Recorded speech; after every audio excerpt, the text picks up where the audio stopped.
Hiya, how's it going?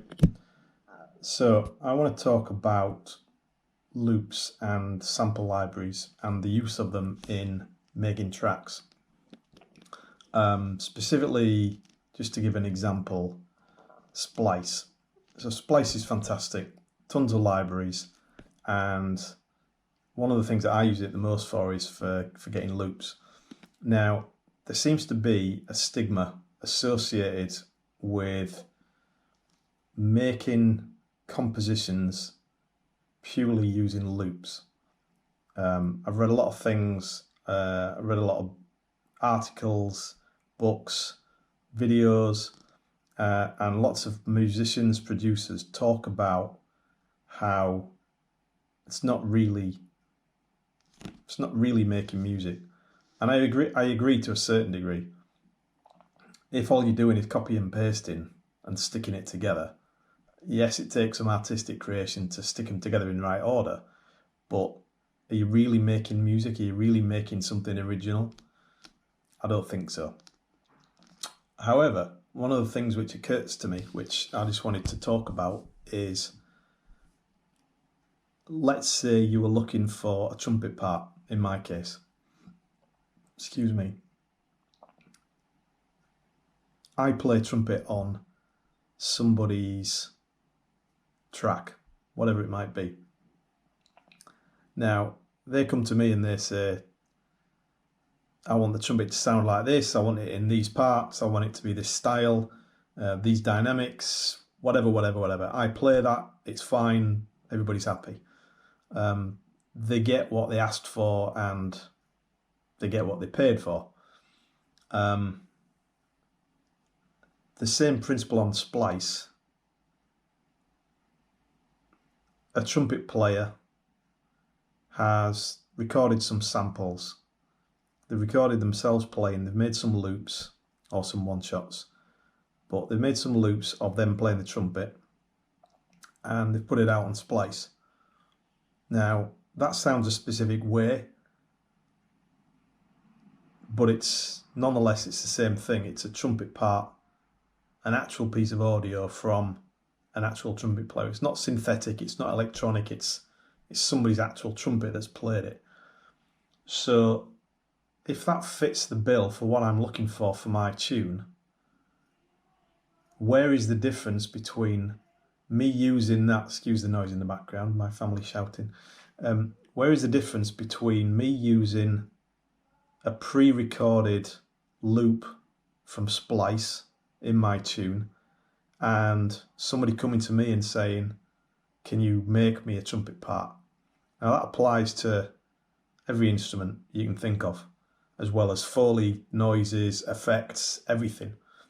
When I was doing Trumpetober, all of the ones that I did that had any other instrument in, it was a loop from Splice. The guitar parts and the piano parts mostly were what I played for. And those were specific loops that I found on Splice that served the purpose. They gave the sonic aspects that I was looking for and that I could play over. I didn't go with an actual guitarist or an actual keyboard player, but it made the tune nonetheless. So I come back to the point again. At what point is it acceptable to use it and at what point is it not? Does it make it less of a tune if I've taken 50 loops, put them together in an innovative, unique way and made a fantastic tune out of it? Or is it mandatory to make music that's been created just for that purpose? The issue, of course, is that the loops on Splice, anybody can use them. That's the point.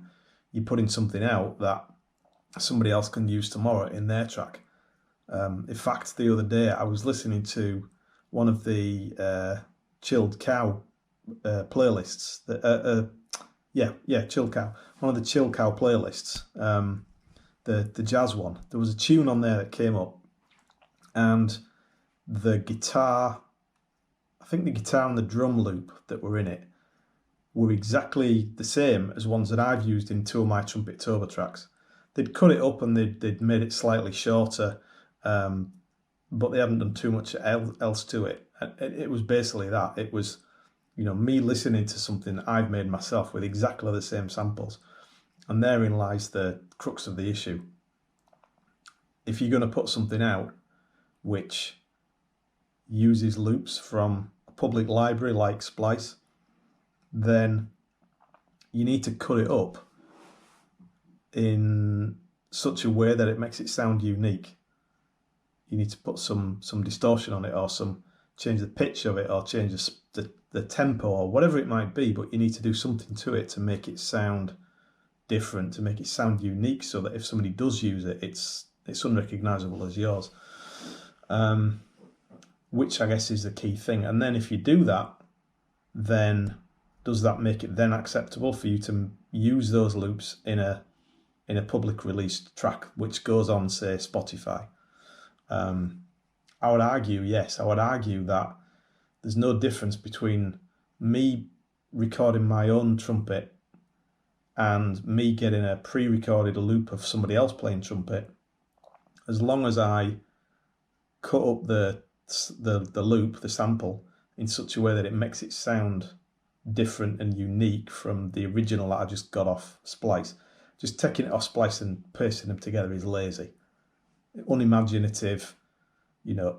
If they don't already, then they should use that as a way for kids to learn how to make music in schools. It's not anything that needs a composer or a musician to make. So anyway, just wanted to share my thoughts on it. I'm interested in what people think, and thanks a lot. That was it for today. Just a bit of talking. See you later. Bye.